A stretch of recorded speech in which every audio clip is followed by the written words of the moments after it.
everyone, and today we have a very interesting discussion. We've heard so much about third party cookies disappearing from the digital world, and the marketer and the brand is moving farther and farther away from the customer. And we all know how difficult it is to build that relationship in the digital world. And having lost the anchor of using cookies to understand a customer's behavior, it's gotten even worse for marketers. And that brings us to explore the first party data strategy as a solution. Having said that, we've heard enough about the fact that first party data is the way to go when there are no third party cookies for us to bridge upon. But First Hive today brings this interesting session wherein we want to discuss how do we track and execute in real life practically, right? How do we track the customer's digital footprint in a cookieless world?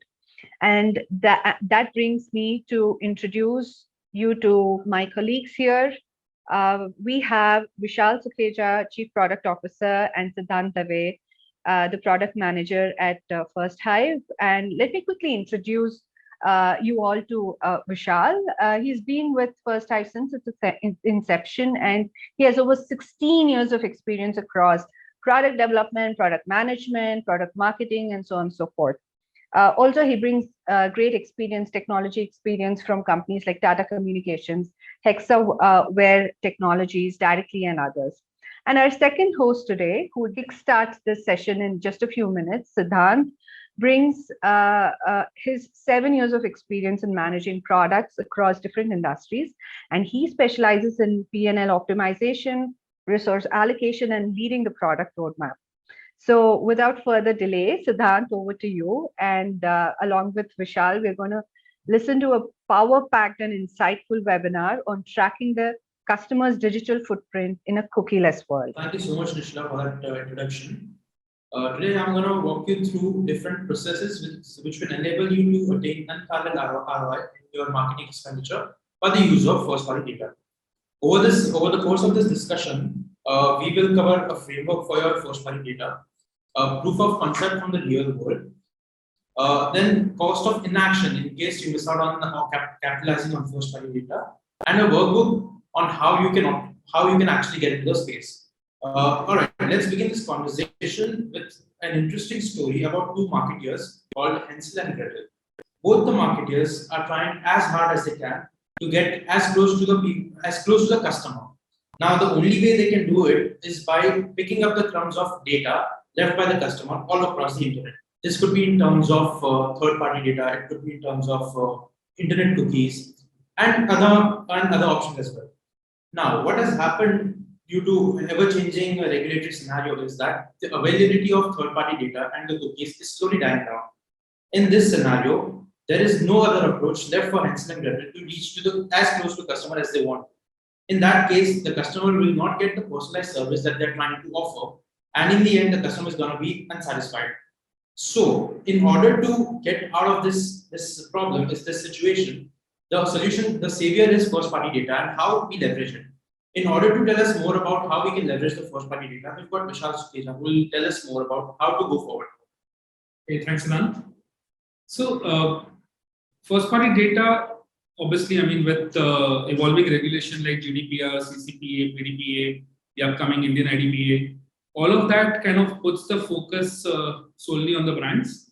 And with the increasing liability which are associated with the cost of non-compliance, I think the complexity is only increasing for marketeers and the data owners on this call today. So, from that perspective, right, when we talk to enterprises, can you just go to the next slide, please? Yeah. When we talk to enterprises, while this is obviously typically the first question that we get, which is that we understand that we need to invest in first-party data as an asset. We understand the deprecation of third-party data as a source of targeting and how that will impact us. And we also understand the liabilities which are associated with non-compliance. But at the same time, how do we really go about it? So in this session, we'll actually try and give you an actionable framework. And this is incidentally the same framework that we use with our customers as well. Something that we've done fairly well and oiled over the years. and we're seeing some good successes with. It's a simple three-step process the way we look at this, which starts off with definition of your data strategy. Now, when we talk about the data strategy, and we'll obviously delve into each of these phases in much greater detail, this is about understanding and defining what are you trying to do with respect to your first-party data as an asset. We then move on to data collection as a vector, where as part of data collection, you will then need to identify what are the data that you would need to collect from which segment of customers, from what sources, and how do you then potentially make it available in a format where it is usable by different cross-functional stakeholders who might need access. The third part of the step or the framework here is the data activation, which is where you put in the entire mechanisms in place for being able to utilize this data. And obviously, it kind of goes without saying that analytics and visibility across the entire funnel is a key throughput measure that you would need to keep measuring as you move ahead here. So, as we kind of dwell deeper, right? I mean, when we talk about data strategy definition itself, to start off, it's a simple matter on a Word document to define or basically answer just three questions. First is what, second is where, third is how. What basically corresponds to what do you need from each customer segment? What is the data that you are looking to capture? What exact attributes? Is behavior important for you? What behavioral traits, if any? What events? And so on. Bottom line, this is where you are defining the entire universe of data that is potentially available in your ecosystem, starting off with the key sources where your customers end up interacting with you on. And from there, you then move in to try and create some sort of a filter to say what is actually relevant for you of the entire universe. And this is where the second filter gets applied, which is the where. As part of this where answer, what you're trying to essentially ascertain is across these different segments of customers that you have identified, what data packets that you want to ideally capture, what are the sources, how will you go about capturing those? That is what essentially you're trying to answer as part of the where. And the third part is, and this is perhaps the most critical, is the how, which is how will you put this data to use? The intended use. So it's one thing to say, you know what, I have X petabytes or X terabytes of the customer data as an asset that I'm collecting. But data has a very, very short shelf life. I cannot go to a customer who's interacted with me 3 months back and say, hey, remember that interaction or that transaction you had done? I need to speak to you about that. Doesn't work. Not relevant, not contextual. So your entire data strategy needs to stem from the end use case of how do you intend to utilize this data. Now, once you have this defined as part of a document, which is obviously needs to be internally aligned, this is where you then start setting up your connectors for your data collection. This is us moving to the second block of the framework, where the collection is basically just a fancy way of talking about how are you going to capture all of this data about your customers and how are you going to store it in a format in which it is usable. When we talk about this, there are essentially two things we need to be cognizant of. One, we are looking at only permission-based opt-in data here, which means that as a brand, you need to be able to instill a sense of trust and you need to ensure that you have a strong data governance policy and framework in place. Whatever is the data that you are capturing across different sources, that is being used towards an intended purpose. And that is again something that gets crystallized in the form of a simple value exchange. The value exchange here is again a fancy way of essentially saying why should the customer share any data with you as a brand. And that again, when we're talking about that, could be with reference to a sample, it could be part of a specific promotion, or because he's getting a personalized experience on your website, on your app, or in store, and so on. The key thing here is your entire data exchange as a unit is built on the backbone of this value exchange, and most of these regulations also clearly put the onus of clarity of data use completely on the brand. So you need to be cognizant of the parameters that you're calling out in terms of why are you collecting a particular information from the customer. Now, the actual process of collection itself, once you've identified the first part here, is for you to then start building out your data collection infrastructure. Now, the data collection infrastructure will again vary depending on the source from which the data is going to be collected from. So you could, bottom line here again is you need to ensure that you have relevant connectors across your systems of engagement, systems of transaction, and systems of record within your ecosystem. The frequency of the data capture will again need to vary as part of your use case.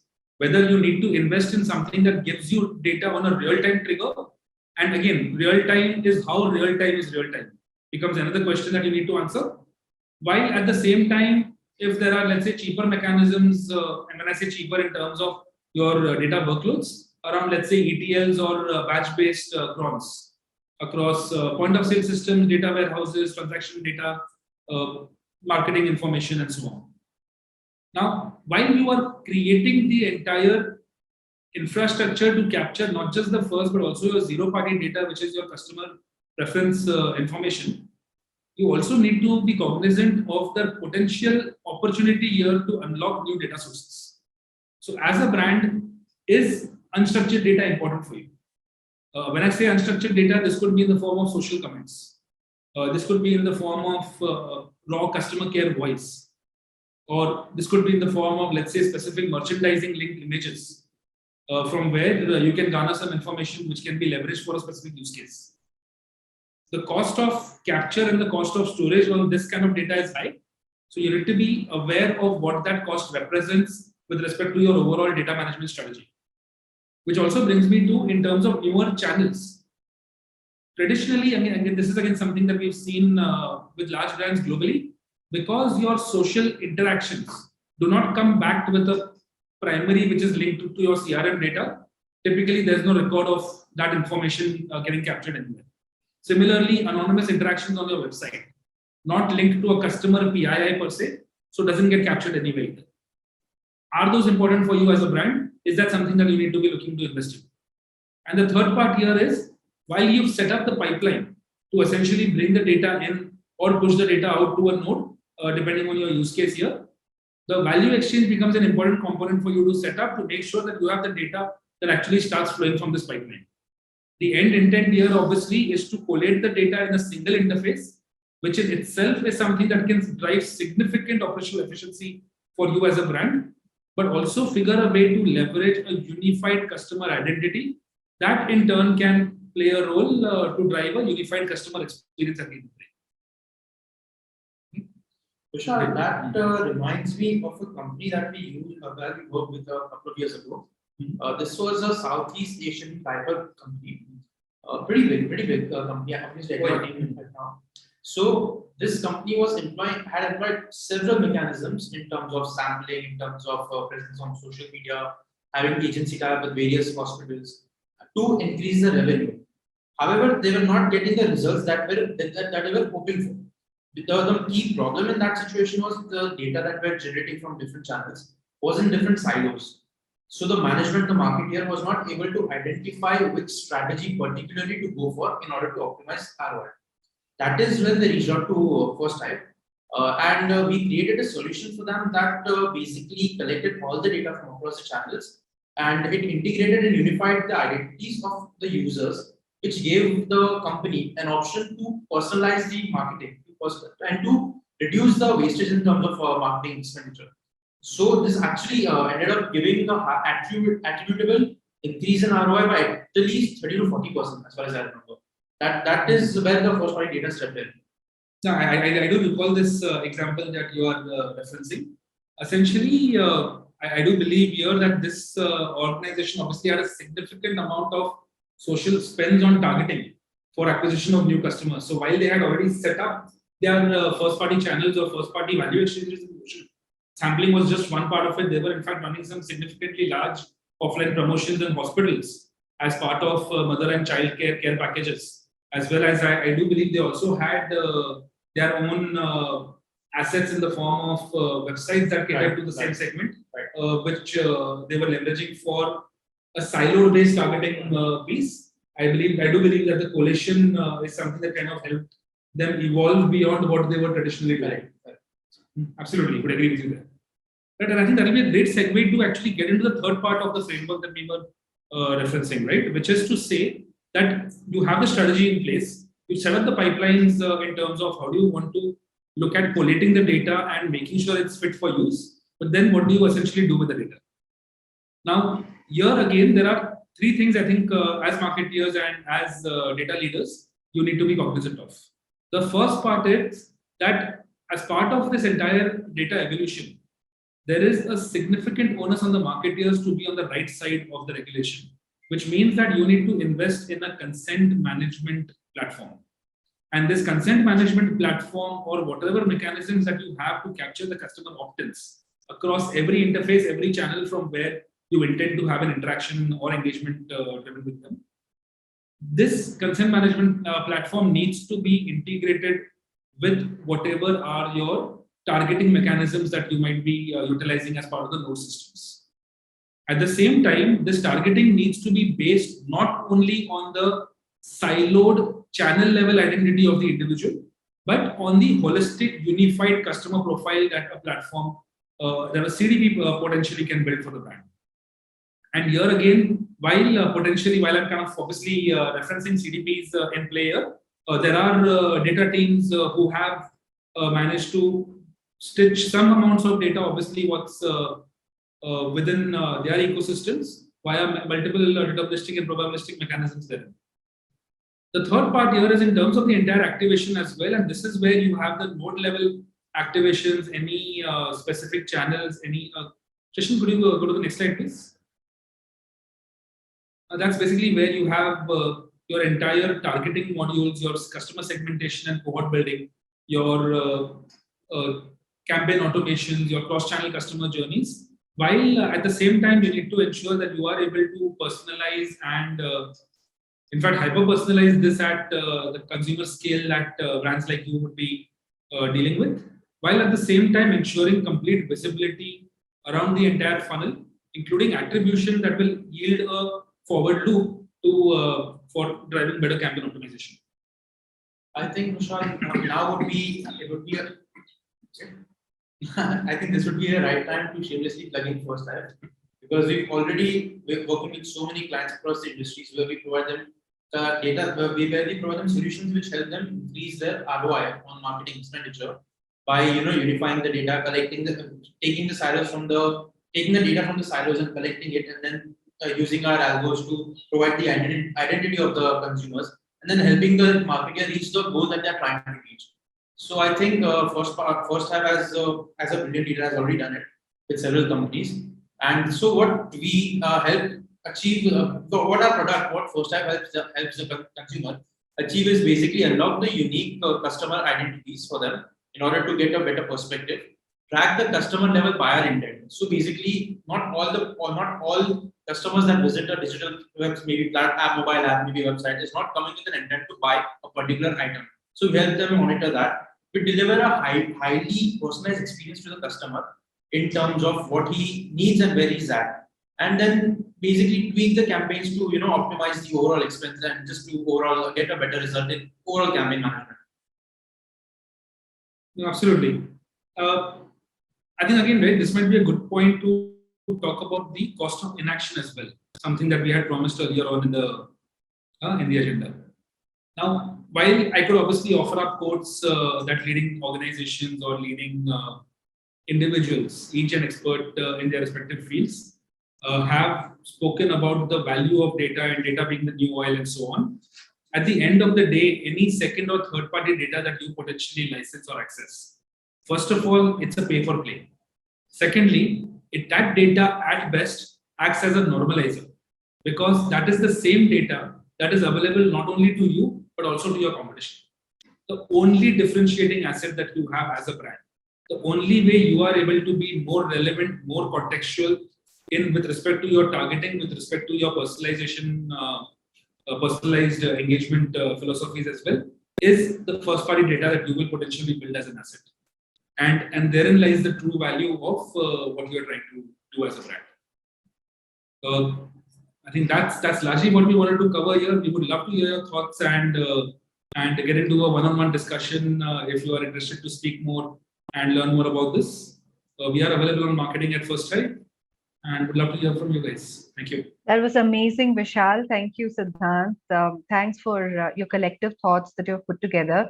So, if I could quickly summarize what any marketer or data analyst can take home is a very simple three-step framework.